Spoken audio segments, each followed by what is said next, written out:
respond to the different draft map options.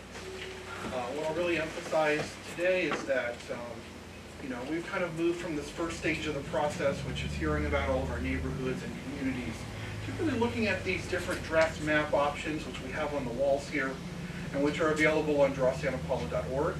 And so the bulk of our time today, we want to hear from you what you think of the different maps.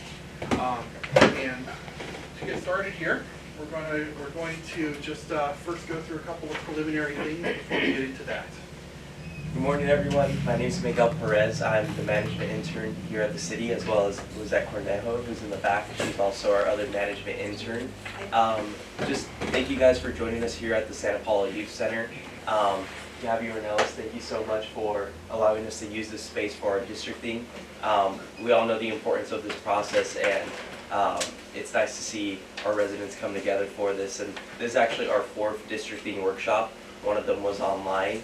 And within the next couple weeks or the next month, we're going to have the next draft maps coming to City Council. So just a general TLC, guys. We do have interpretation services available in the back if anyone needs them. And, if we also have snacks and waters, and we want to remind you that we do have also some information up in the table in the back. We want to get your guys' feedback above all else, so please submit those and leave it with us, and we'll make sure that it goes for our City Council to review. Unless you would like to speak on the Youth Center, I really believe that's about it. I'm just going to stay in here, I'm not feeling it today.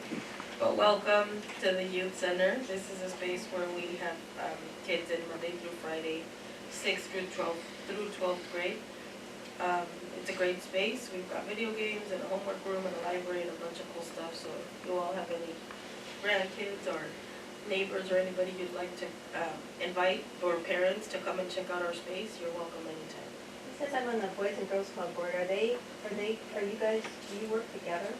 We have not partnered with the Boys and Girls Club as far as transportation between us, Okay. but I have spoken to Jan and Madi over about different events or opportunities that they've had, and partnering with having some of our students sign up for things there and vice versa. Excellent. Great.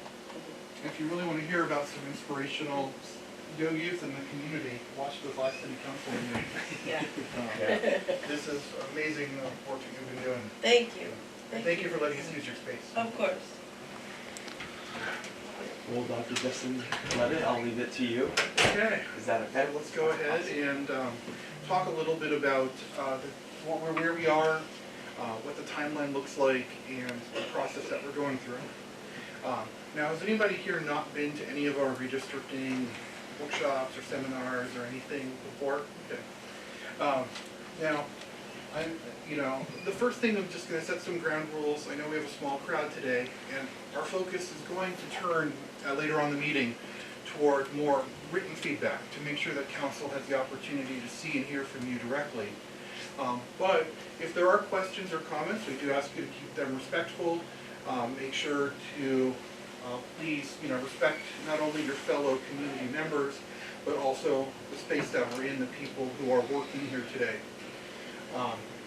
And so I don't think the second bullet point, we don't have enough participants, but to worry about time.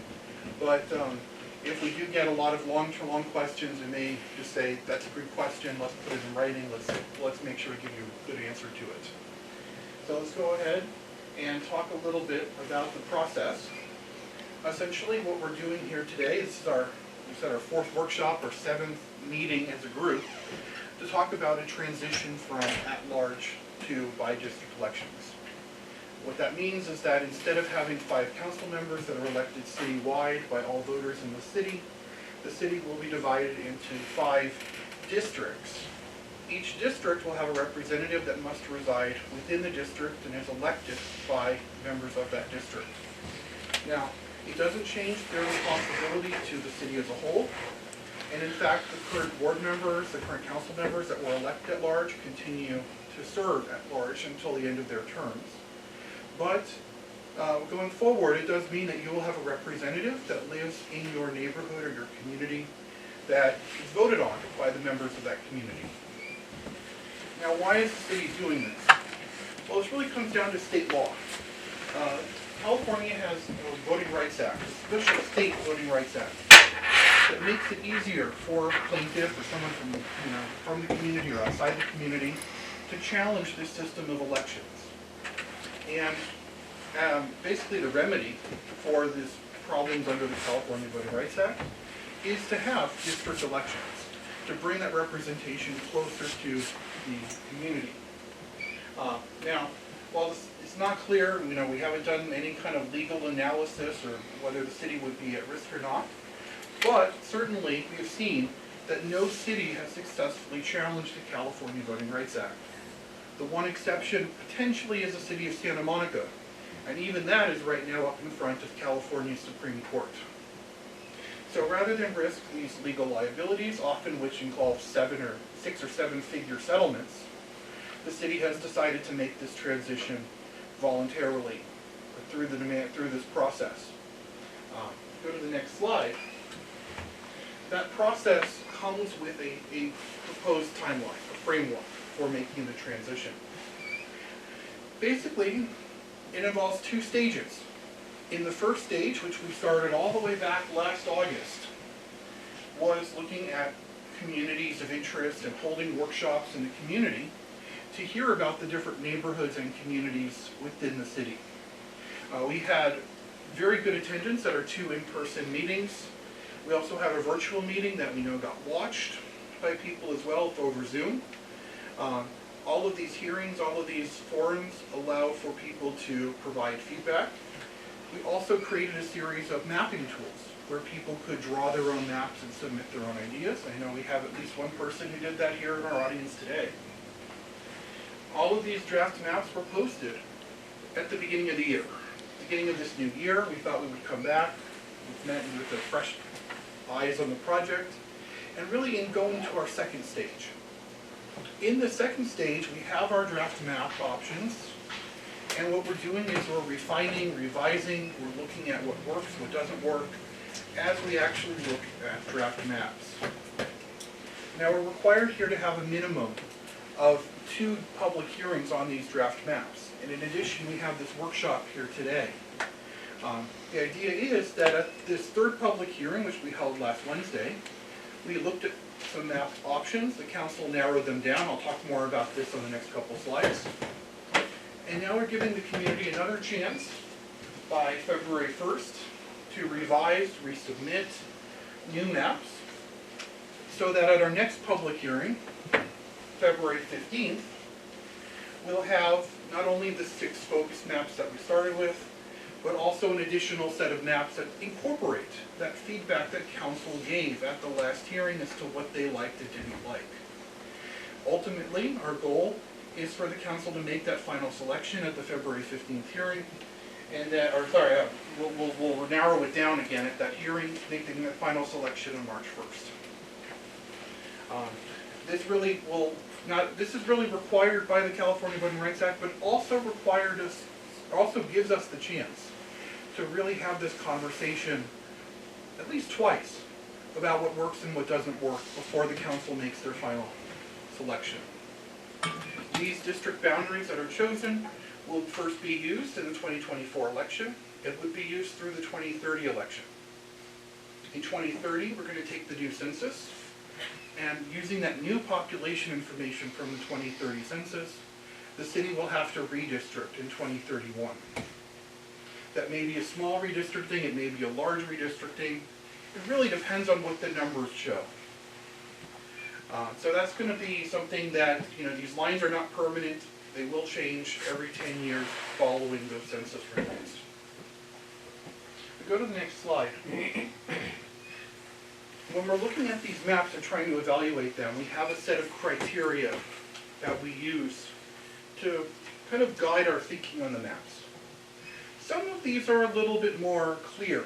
For example, in this left-hand column, where we have our federal requirements. Equal population is about the numbers. It's the 1 person, 1 vote principle. All of the draft maps we have here today meet that population equality requirement. The requirement is that the difference in population between the largest and smallest districts be under 10% of an ideal district size. And like I said, it's the one person, one vote principle. This counts everyone. This is a total population number. So it includes kids, it includes non-citizens. Everyone counted as part of that total population count. Now, I know there's been some questions, we've gotten them in workshops pressed on, do we have to balance just total population, or what about the number of voters, what about the number of potential voters? That's more of a secondary criteria. When it comes to equal population, the Supreme Court has been very clear, they mean total population is what we're balancing. Secondly, the Voting Rights Act. And here we're talking about the federal Voting Rights Act that applies to every state, every local government in the country. Protected class communities need to be protected. And all of the maps that we have here today have 5 majority Latino districts by citizen voting age or eligible voter population. Race is cannot be the predominant factor in the creation of a district. And as far as our conversation to this point has been, it has not been the majority of our focus. Some of the other focuses, for example, on income or types of housing or types of workers. We're going to talk about that in a second because those all go into this middle column. And essentially that's what the Supreme Court has said about race and redistricting. It's something that has to be part of the conversation but not the focus of the conversation. And so that brings us right into this middle column. And this is where a lot of our discussion and debate between the different maps really takes place. The Fair Maps Act is a 2019 law the state passed that gives us a ranked order of priority behind these criteria. So first is contiguity. That is the idea that a district should have one outside boundary. All of the maps we have here today do fulfill this requirement. Second, undivided neighborhoods and communities of interest. The law says areas with socioeconomic or geographic similarity that need to be kept together for the purpose of their effective and fair representation. This is where we think about things like multifamily and single-family housing, farm workers and retirees, where we think about income differences, where we think about lifestyle differences. And this is where we think about not just little tiny neighborhoods, I call them the fundamental building blocks of our community, but we think about how we put them together to form our larger communities of interest, and I'll say specifically with respect to the city.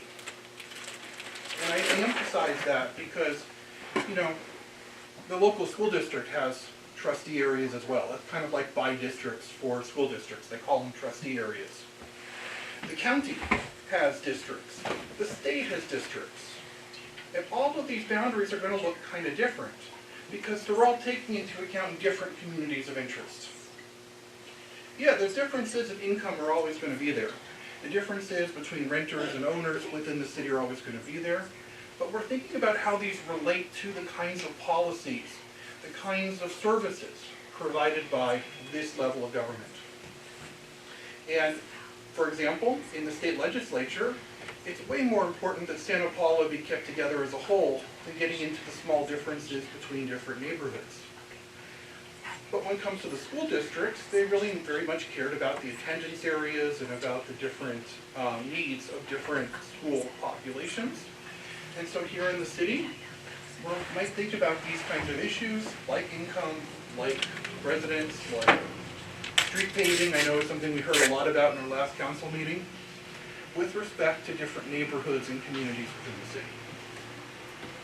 And that's where a lot of our debate comes in. So when we look at these maps, this is really the question we first and foremost want you to think about.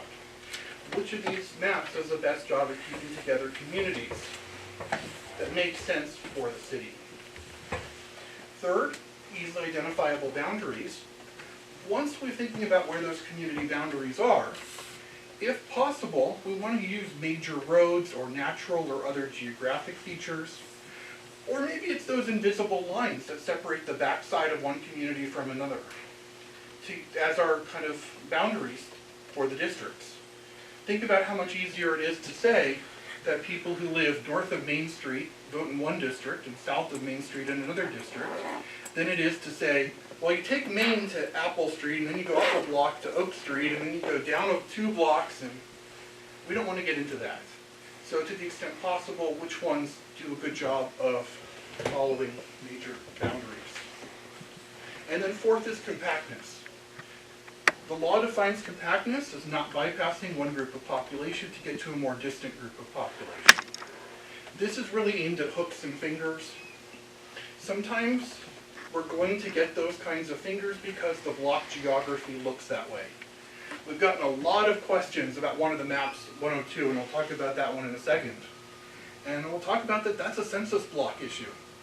We can't divide that census block, unfortunately, but we have to keep it together. We also have a rank order here. So if there is a community that is not compact, we keep the community together first, and then we talk about compactness. The law also prohibits partisanship being brought into consideration. So we're not allowed to consider the impact of political parties. And keep in mind that all these local government elections are nonpartisan in California in the first place. And then we come to this third column. We call this other traditional districting principles because these are factors that courts and organizations have recognized as being valid to consider. What that means is that we legally have to start with federal requirements and go through the state's Fair Maps Act. But if we're comparing 2 maps that we think do one equally good job, then these factors in the third column are things we can consider. For example, the voters of the city have elected a city council, and the principle that it should be up to the voters to decide whether members continue on the council, not intentionally through the stroke of a pen on a map, making it so that a council member doesn't have a district to run in or can't run for re-election. Also, future population growth.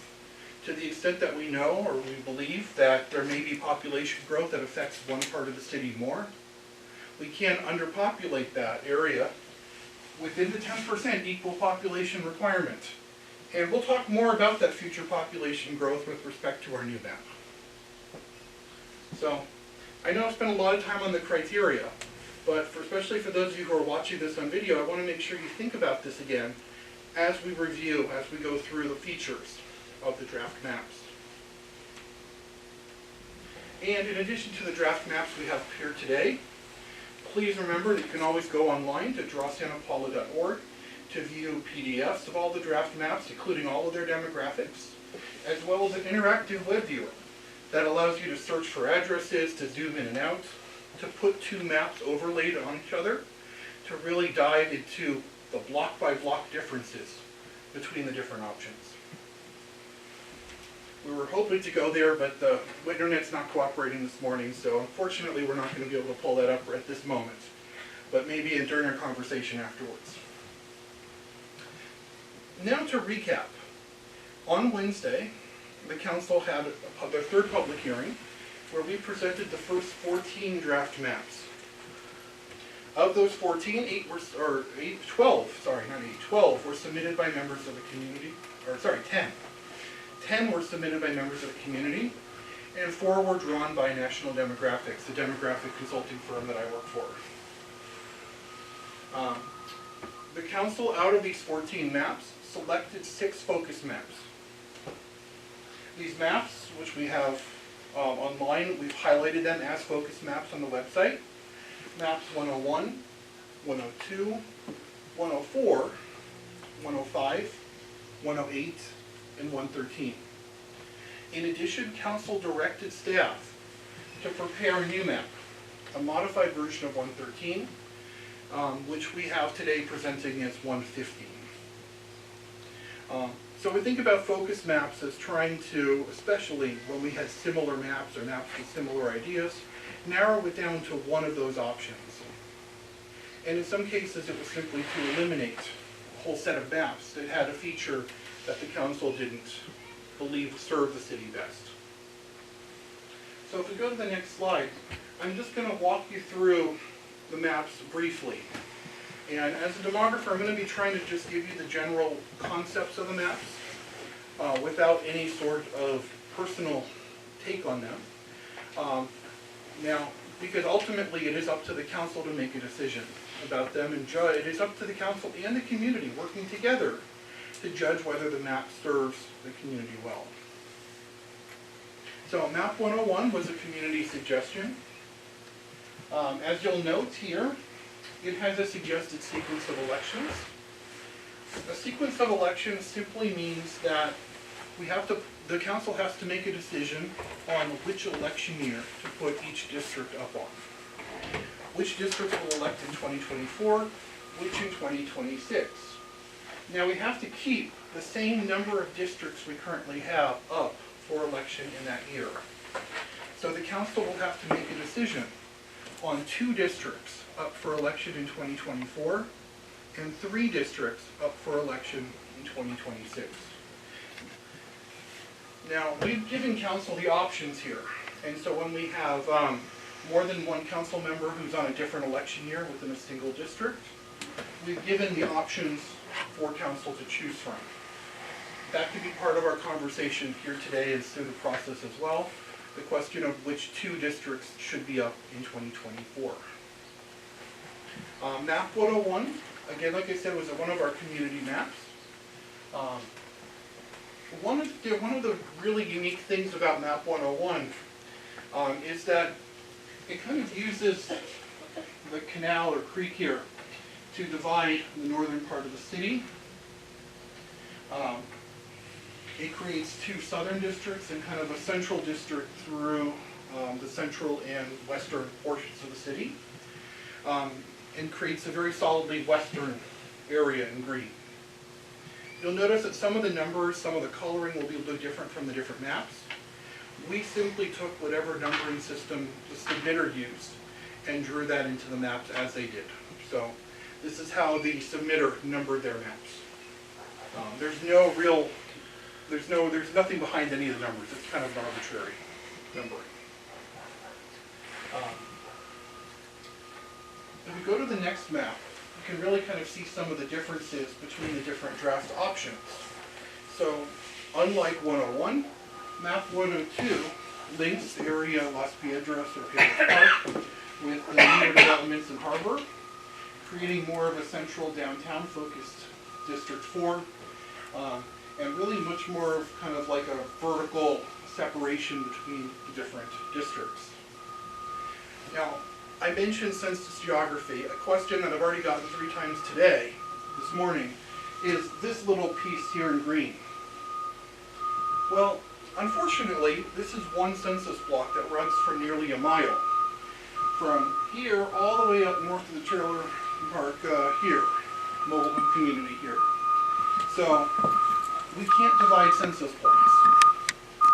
And so until we get the census to develop blocks that make more sense for our community, it's a geography that we are stuck using.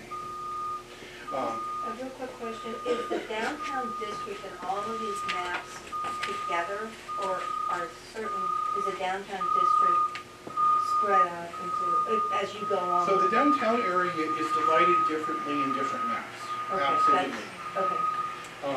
And part of that is very obviously its location. Trying to keep every community together is probably not possible while we're remaining under 10% deviation. So in order to maintain that 10% deviation, there will be some communities that are divided in some way, and I think the different maps offer the opportunity to look at those different options. But I would say it's like this map, for example, has east of Ojai, there's kind of or west of Ojai, sorry, there's a central district that includes a lot of that commercial corridor within one single district. Other maps perhaps divide that area up more.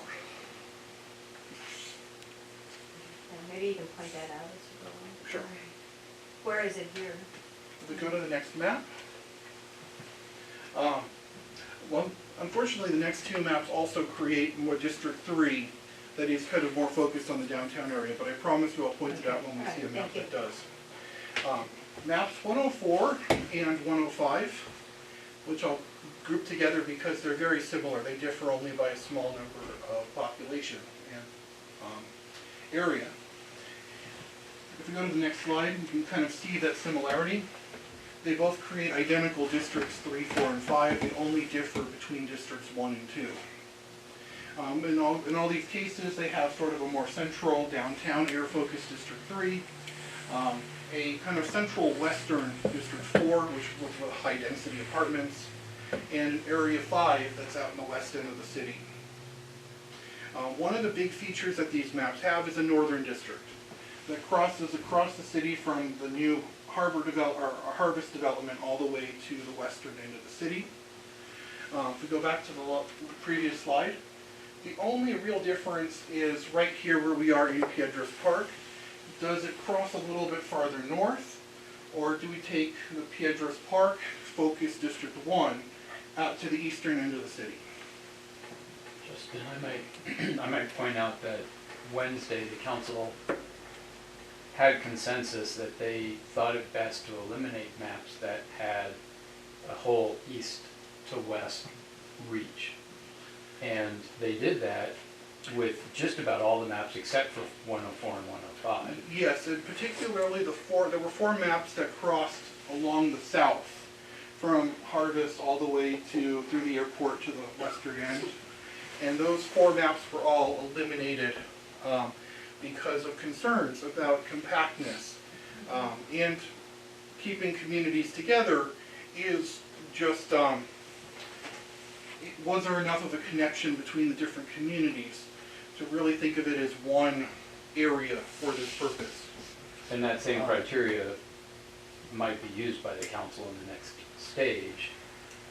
To It look was a at the concern same raised by the thing council at on the last north. meeting, whether or not the northern area could do the same as they did with the south. Right. And there was definitely concern raised about the shape of it as well. Right now there is no road connection between the Harvest development and any of the rest of the district. And also on this very western end, there's a creek that separates the very western portion off from the rest as well. It was a map that also received a lot of feedback from the community as well, which is, and so that's something why they probably kept it in the mix at this point. But it is a concern that they raised at the last hearing. So that's a really good note, especially I think in 104, where we go all the way from the southern end to the northern end and then around. That is something that council raised as a potential Is concern. that population equal to all the other segments? So the population is equal as of the 2020 Oh, census. right, okay, yeah. One thing we absolutely know, because anybody who drives in from the west or east could tell, is that there has been development in here. In fact, in 2010, this was not even part of the city's incorporated border. If you go back to the old maps, it's unincorporated. And so trying to figure out that population growth is something we're talking about with 113 and 115 in a moment. But it was definitely a concern the council raised. We go to 108. 108 was another one of our 108 was another one of our community submitted maps. Again, I believe they did have concerns with this kind of more wrapping around on the western end, on the eastern end of the city. But they kept it in the mix for now, I think because one of the things they were talking about was, they have kind of 3 more central districts in this map. It is one of the features of this map. A downtown center, District 3, a Piedras Park Center, District 1, and kind of large multifamily housing in District 4. And so it offers an alternative look at creating more central districts without taking the huge northern district. But in exchange, it wraps around the eastern end of the city. So I'll say there wasn't a lot of conversation about this map at council on Wednesday.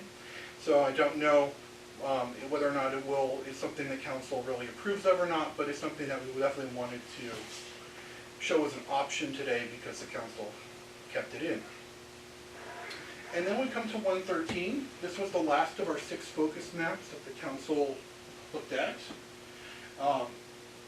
One of the things that we were trying to do, this is an NDC map, was really, we heard from the community at our last hearings about certain streets like Santa Paula Avenue, Virginia Terrace, and we really tried to incorporate a lot of those major roads into this map. This is a map that doesn't keep the downtown area in one district. In fact, while the downtown area is really divided between areas 3, 4, and 5. Now, in some cities, and like I said, we're showing options here, and so we didn't see a lot of maps and that we got that really split the downtown between 3 different seats. That is certainly one thing that we can look at here, a map that does that. Sometimes we hear from communities that that's important because it's more of a commercial center, it's less of a population center, and so the needs are different. In addition, we really wanted to focus a map that really, instead of just taking Piedras Park South, that really took it east, or west, sorry, keep getting east and west confused, took it west. And so it has a large portion of the eastern side of the downtown area, linking communities that are very demographically close to each other. So, for the city manager, I'm confused about the commercial district of downtown. So on this map, I mean, most of the downtown commercial, where there's most of the shopping and the restaurants, where's that at? And then how do you compare that with further east, which is still commercial? I mean, I don't see where that So- division is. I don't know, maybe you know, or, Yeah, well, so I'll just start, okay, a lot of the commercial is right on the street that we use as the border. for shopping, Yeah, like we all shop, shopping. and restaurants and that kind of, okay. And then In what's, this version. Yeah. in So this it version, is what's really- where in the other part of it, what's in there? Would that be like Frank's Hardware up there going That past would the be oil actually in museum? your District 5. So So this is everything Harvard. south of Main Yeah. Street is in 5. Yeah, and so like your other major commercial corridors, for example, Harvard right here, Right, and then we have some of the newer, or say mid-century development, more in District 3 here, and some of the newer developments, mostly actually in either 5 or 1 kind of along the freeway. have you heard from downtown commercial? Have they come to you and said? We haven't really heard specifically from downtown. Okay, There's a couple of trains of thought. First of all, you don't have a huge population in the real downtown core, right? So in Yeah. terms of residency and voting. right, There's communities that, or there's other cities that would want multiple districts in their downtown so that you have multiple elected officials that are focused true. on the economic development of the community.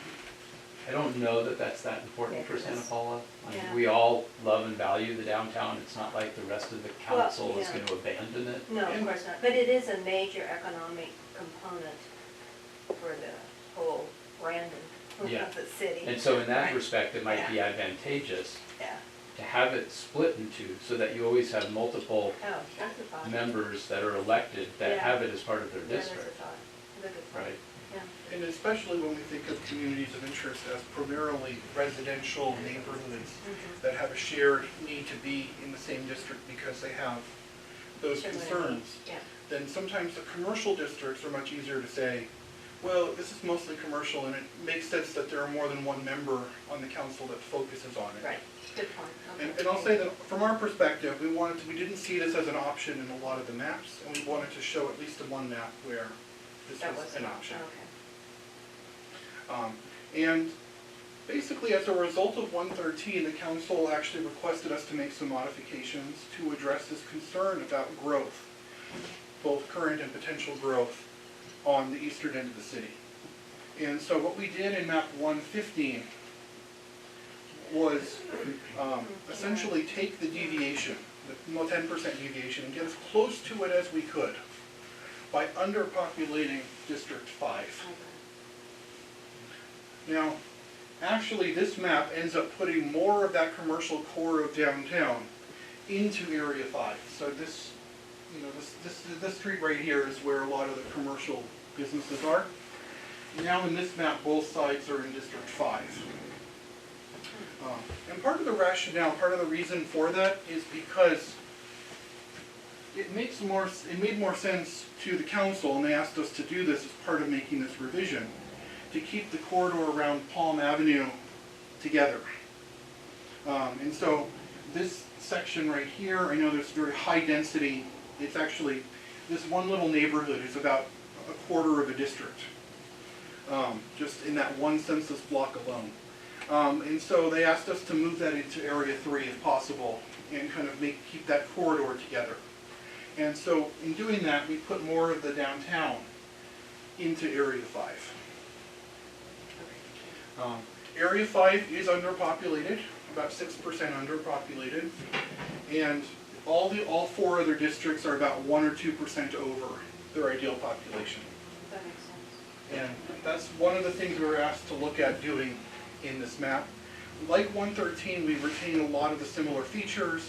We try to use those major corridors, Santa Paula, Virginia Terrace, and major roads as our dividing lines. Where we can't, it's mostly because of population balance. When the 2020 census was taken, there was about 175 homes out at the Harvest that had been built. We believe about 135 that had been occupied. And now there's over 500. So we already know that there's at least 1,000 to 2,000 more people living there today than with the data that we have to rely Yeah, on. that makes So- total sense. And So if just we for- undercount it, it'll help. Right, that makes sense. Just for our legal purposes and understanding that future population growth criterion, as long as we're speculating on what the growth is likely to be and what we're likely to see in the future, we're on the right side of the law at underpopulating that. The moment we actually start saying, well, we need to do a count and adjust, the law would actually, the courts would actually have us go back to the Census Bureau and request to do a special census, and I don't want to get into how expensive that would be. So, just speculating that this is going to be the area of future growth in the next decade at least, then we underpopulate Area 5 and overpopulate the others. But again, keeping a lot of similar features. Like I said, instead of using that main commercial corridor through downtown, instead we're putting more of the commercial into District 5 and taking District 3 mostly out of the downtown What area. about potential growth on the west side? Is there any potential growth out there? There is some. The old Kmart property, 9 acres, is planned for housing.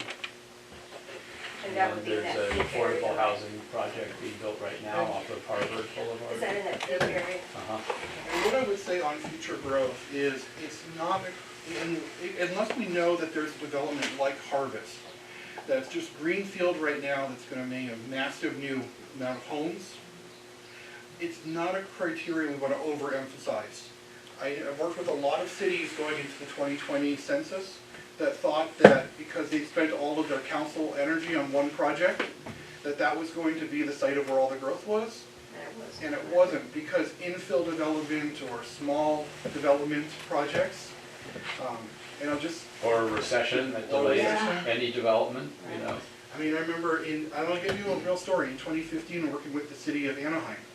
And Anaheim was convinced that because of all the new growth in one particular part of the city near the stadium, that was going to be massively overpopulated when they came back to it. And it turned out that it was a little over, but only like 5% over its population ideal. And they were absolutely floored that these districts where they said there's been no development over the last 10 years out on the west end of the city actually had grown the most, or actually more, well, other than that one district. It's interesting because I was So- involved with the Ventura College Bond Oversight Committee, and basically the main problem for not considering Limoneira for the expansion of Ventura College was that they didn't know what was going to happen there. They didn't know if the development would be there. And now we're back all these years later, and we got the same problem of not having land in that area, but at least you had the potential to obtain land in that area. So when we think about large population growth or this criteria, we are thinking about basically where we're turning fields into major new housing developments, single-family, multifamily housing. The kind of infill development or specific apartment complexes or specific even, like taking the old Kmart site and turning it into something, it may have an impact, but it also may be less than you might think when you average it out over all of the projects that will go on over the decade. Especially, we don't know what the effect of the new state law will be. That makes it easier to put in larger developments or multifamily developments in single-family zoned areas. Or commercially zoned. Or commercially zoned areas. And of course, I know the legislature is going to be making a new mixed-use push over the next decade. Again, 115 is a new map that we did not get to show on Wednesday because it's our response to what the council requested we look into doing. But it is here today for our conversation. And so if we go to our last slide, really what we want to start, or what we want to focus on today is hearing from you. And I say hearing from you, what I mean is I want to be able to make sure that your comments today go to council. And so to that extent, we're not just thinking about giving our comments verbally, although if you want you can do that, but also putting them in writing if you feel comfortable doing that. We have comment cards that we've worked with the city on creating that for each of the map options you can write notes or feedback on that option. And you turn this in, you get scanned it in, council will see all your comments. Even if you don't feel like leaving comments on all the maps, you can just leave it on the ones that you feel you have comments about. We also, you'll see, have these post-it notes around here. I love these kind of post-it note formats because what you can do is you can write your feedback on what works and doesn't work and stick it right on the area of the map that you're concerned about. One of the things that I really want to encourage people who are watching this or people who are here today to think about is not just the map as a whole, but specific parts of a map. Because I can't tell you how many times we have people on the west end of the city saying, well, we love map 1, and people on the eastern end of the city saying, we love map 2. And what they don't realize is that we can take the western half of 1 and the eastern half of 2 and put them together and make a map that works for everybody. And so if there's a specific part of the city that you feel is very good in a map, or very poor in a map, just write it down on a little comment card and put your name on it if you want. You don't have to. And just put it right on the map. And we'll take pictures of those. We'll make sure that the council sees that as well. And when you're writing in, the more specific you can be about which district you think works or what line works or doesn't work, the better it is for the council, because then we can really see those specific concerns. Justin? Yeah. Could you say a word about the data Sure. associated with each map? Sure. Each map you'll see has a full demographic spreadsheet. These are also available online. So please go online. You can spend a lot of time looking at them. We have done a district-by-district analysis of each of the districts to give you a lot of basic demographic information. We start with our total population up here, gives you our total deviation in the corner up here. Below that, we have our voting rights analysis, looking at the citizen voting age, eligible voter population, along with some election history. I wish we had the 2022 election. It's not yet available in a format that we could process and add to the spreadsheet, but we do have 2018 and 2020 on here. Below that, we have the American Community Survey, the program of the census that really dives into that micro level of analysis. And for each district, it gives you information on things like renters and owners, single and multifamily housing, the percentage of households that have children or speak languages other than English at home. It has a lot of information here that you can use to understand the similarities, differences, and really compare between the maps. Now, yes, this is just a snapshot in time.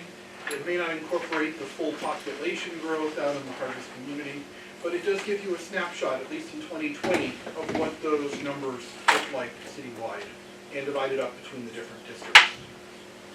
So when I refer to numbers, I'm always referring to the things that we're looking at here in the spreadsheets. On our interactive web viewer, you can also click the individual district and it'll give you the raw numbers. Not in this nice little percentage format, but it will give you the totals. Yeah. I just have a, it's appropriate, I have a quick question about community input. So I was at the one that was at the community center, but because we had such a small number of people, we had to move to the small room. Right? And then today, I was surprised that there's not more people here. And there were a number of people who spoke at council, so that was roughly 20 to 25 people who spoke at council.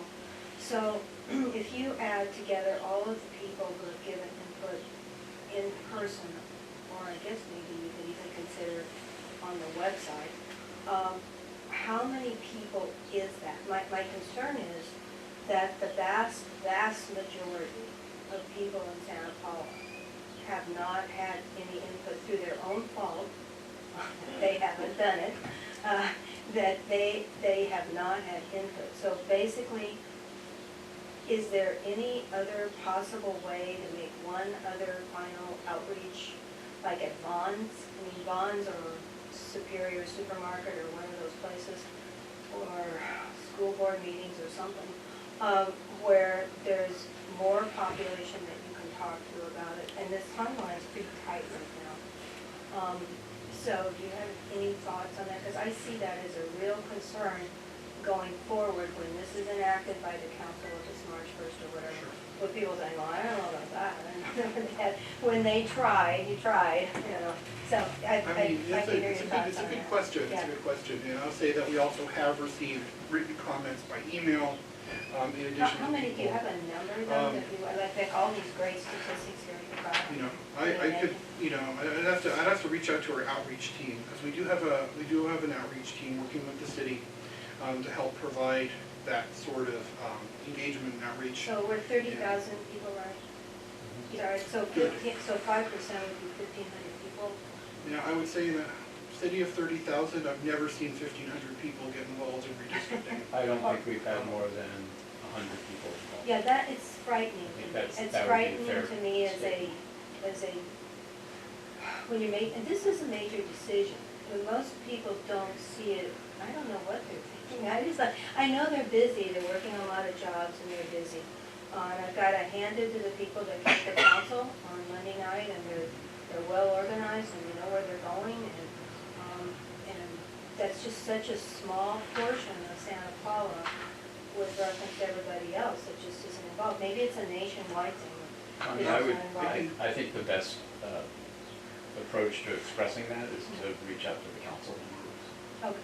You know, an email or a letter, so that they're hearing that, taking a little more time, we're finding additional outreach opportunities. Right. I think Bonds, those places where people are, and the school district, I mean, the few school district meetings that I've been to for outreach there, that, you have to go to the people, unfortunately, rather than relying on the people to come to you. I mean, it's a hard thing to get people interested Yeah, in. so you go where they are. And I can Yeah. tell you, like, you know, we have had meetings where, like, at one school board, we had 100 people show up in the audience. That's pretty good. And then we said, this is not about your attendance areas, this is only about the trustee area lines. And 90 of them Oh, that's really sad. walked out. Yeah. Because they all thought they were there to, Yeah. but you know, it's like, why? I mean, that's a really good question. Like, Yeah, so it's they very heard that sad. it wasn't about attendance areas, it was only about trustee area lines, and now they're like, oh, I thought I was here to, you know, make sure my Talk about kids stay at basketball. school. And so for what it's worth too, a big part of the engagement has been driven by cause, because they were Right, behind and they this, have, they are absolutely. advocating for this. They Yeah. did petition that council would have meetings here and at Guadalupe Church to make sure that it would be easy for members of this community to attend. I've been to a lot of the meetings, and a lot of them are kind of like this. We had a few that were 10, 15. The first meeting had a lot, but the first meeting was not good for discussion at the community center in the big room, because it was new to everyone.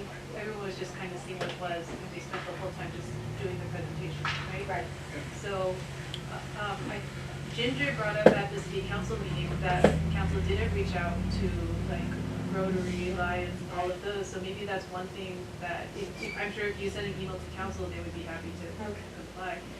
I was thinking about doing the same, just Okay. to make sure that, yeah, right? Yeah, no, because I think it's complex. I mean, you Yeah. listen at this and you look at these maps, this is not an easy thing to kind of just get a grasp of. And so I've got to hand it to Cause. I mean, they absolutely studied it, looked at it. So if we had the same kind of dedication that they've given it to other areas, I mean, you'd have a lot more input regarding, I think, and a lot better end, because the whole purpose of it is communication amongst all people. But I'm happy to hear you say that. And I've been part of the cost discussions about these maps 104 and 105, and it's really tough with how the census blocks are in Santa Paula to deal with the Oaks, because that whole north area, west of Ojai Road to the Barranca, it's like there's a weird shape Connotation. that it makes it hard not to deal with that as all one block. And then the Harvest being one block is just really unfair, right? So Yeah. the cause decided that it would be a bad idea to put the Harvest with Las Piedras Park. The map 113 They did that. is They did do interesting that, that managed to break it up, Oh, is an interesting suggestion. But so, I mean, that's the strategy that went behind the cause maps, but like putting the Harvest with Las Piedras Parks is also a difficult decision. Council said that they weren't really a fan of that. And, yeah, there's just some of these weird shapes in Yeah. our It's city. tough. Okay. If we had Okay. 7 options, maybe we Yeah. could do it better. Well, There you No, go. I do have to add that. Or two. Yeah, Or it's two, such a right. small, basically it is a tiny little area in Right. town. Okay, and I think too, I know Ojai has had concerns, and I know they had the whole article about the woman that was on council and couldn't live in the district because she couldn't afford it. I do think that comparing with another city, maybe to avoid, if we're going to process with this, to avoid those same mistakes. It doesn't hurt to look at other people. I know San Luis Obispo was mentioned. I think it's good to study other areas where they've had great success, or they've not had success because of some problem. So, to be fair about the whole thing. The challenge is that the criteria that we have Is to different. apply Okay. No, is, the criteria is the same across the board. I would well, actually no, say. but what I was gonna Santa- say, like, from my perspective, and I'm only speaking as city manager, is I care about the opportunity to have 5 districts that have roughly similar voter turnout. Oh, interesting. Because I wanna Yeah. make sure that each district Okay. has a fair chance of good representation. I don't mean good, that's not my judgment to say who's good or bad, but Right. kind of equal, but we But can't let me- use that Let me note that criteria. that is a third level criterion, because Yeah. somebody's gonna be watching this video Yeah. and Well, it think that also, the city's only gonna choose a map if it's equal, and it may not be possible. Right, and that's kind of my point, is while that might be criteria we want to apply, it's not something that the law says we can focus on. right. And there's a little difference between a school district, I think, and the city, because the school district, there's schools, and everybody's got the same, we want good schools, it's kind of the same thing. The population of the school district is much larger than Yeah, the it's a city. little bit Yeah, different. it goes outside of our boundaries. And the other thing, even in the school district, if you have somebody that nobody wants to run, then that's a real concern. Then you have a vote, and then nobody gets to vote, because then the council decides who's gonna represent that district, and it isn't been identified as to what method the council is going to select to do that. So I'll give you their 2 options. Right, okay. They can either apply, I have an application period, and choose somebody who applies. Right, They still have to reside within that district Right. if they register to vote in that district. Or they can hold a special election, again, just in that district. what if nobody applies? Then you have to go to the special election, is that right? I think if you, that's a good question. I think you can have another application. Okay, so that to me is something that also needs to be clarified, and it should be, I don't know, maybe the council has to decide that, if they want to make it part of this discussion that we're having, because I think it's an important part of the discussion. I guess what I would say is the method of choosing a vacancy replacement doesn't change, other than the fact that it has to be from one district rather than citywide. But if nobody, that's probably not likely, but it's possible, okay? that nobody applies, then then you have to pay for a special election, right? You have to pay for it, yeah. So that's something else I think that needs to be on the board for discussion. Well, and that'll be a little bit cheaper because you won't be holding a special election citywide, only within Right. that Right, district. but at least it needs to be up. This is what's going to happen. Yeah, it's what you do with any other problem. If we have this big solution, and if something goes wrong with that solution, what happens, it's just going through the whole concept of the logic of Yeah. how it's all gonna I work. would also say that just in my experience, we often hear like, we're worried about a vacancy in this area because nobody's ever run from this area before. Mhm. But especially in cities, you know, I'm not talking about special districts here that nobody even knows exist, but cities, somebody from that area who hears that they don't have to run citywide, they Yes, only have to that's run right. in this neighborhood, That's right. is definitely. likely to step forward and say, well, I'll give it a shot. I mean, I have to But- say, and 'cause and that's what's good about the competition of 5 positions. Then you've got the whole town to pick from, and you've got actual selection, because that's already happened with the school board, right? They've already had to appoint somebody, and it may be a wonderful person, I mean, I don't know. But, you know, it's still the problem. Yeah. So I had talked about it, I don't think, I feel like, people have, No, okay. glad to listen, What'd really you- good points, and that, you know, I'm so new to this is really the first participation in Well, this great, process. I'm glad you're here. I was just Yeah. curious as to what was going on and, you know, what was being dedicated Right. to this. What's your position? My position? I like to think of myself as an independent position until all the facts are in. No, I didn't mean that way. I Oh, I'm meant, sorry. what's your standing in the group, anything? Are you, Not really, I'm just a City Councilman volunteer, no. Connie is a longstanding resident that's very involved in a lot of civic organizations. Okay. You're on the board of Boys and Girls Club, Right. of the Police and K-9 Foundation. Right. I was a chamber president for a couple of years, I've been involved in economic development, volunteer I was committees. wondering, because you're I'm very talking too vocal. much. Knowledgeable, I'm yeah. talking.